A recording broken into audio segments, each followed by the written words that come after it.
तो चलिए आज हम सर्पी घर्षण या गति घर्षण और बेलन घर्षण या लोटने घर्षण में अंतर जानेंगे।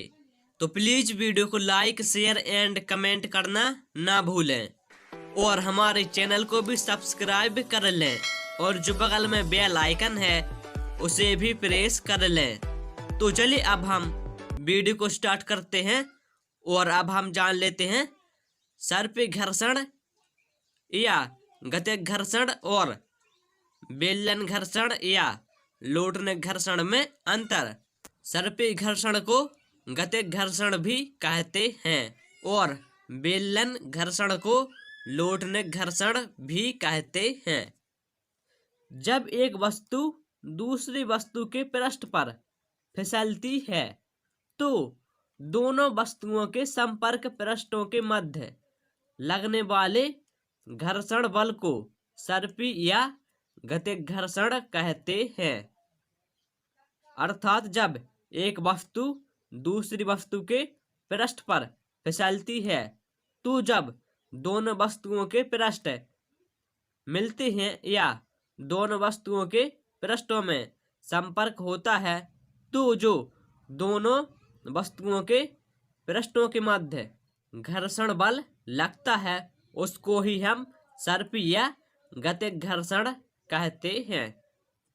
जब एक वस्तु को दूसरी वस्तु के पृष्ठ पर लुढ़काया जाता है तो दोनों वस्तुओं के संपर्क पृष्ठों के मध्य लगने वाले घर्षण बल को बेलन या लोटने घर्षण कहते हैं।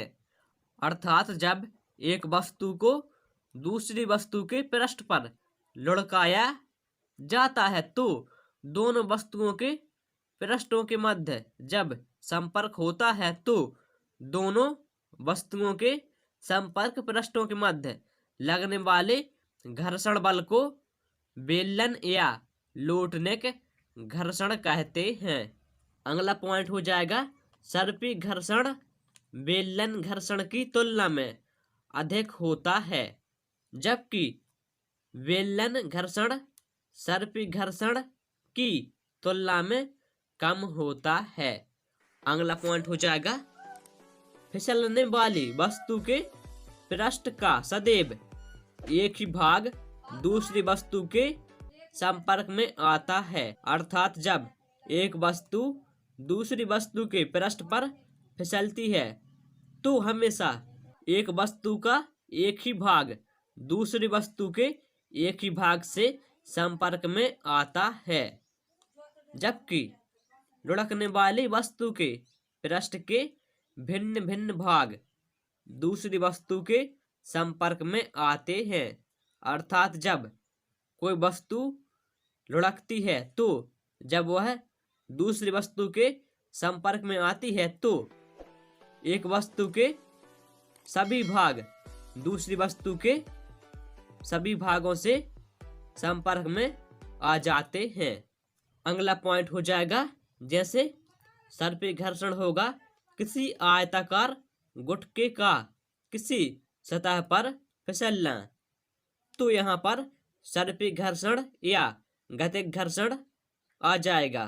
जैसे उदाहरण हो जाएगा बेलन और पहिया आदि में लोटने घर्षण या बेलन घर्षण होगा क्योंकि बेलन और पहिया लुढ़कते हैं। अर्थात जब लुढ़कते हैं तो पहिया और दूसरी वस्तु के सभी भाग एक दूसरे के संपर्क में आते हैं।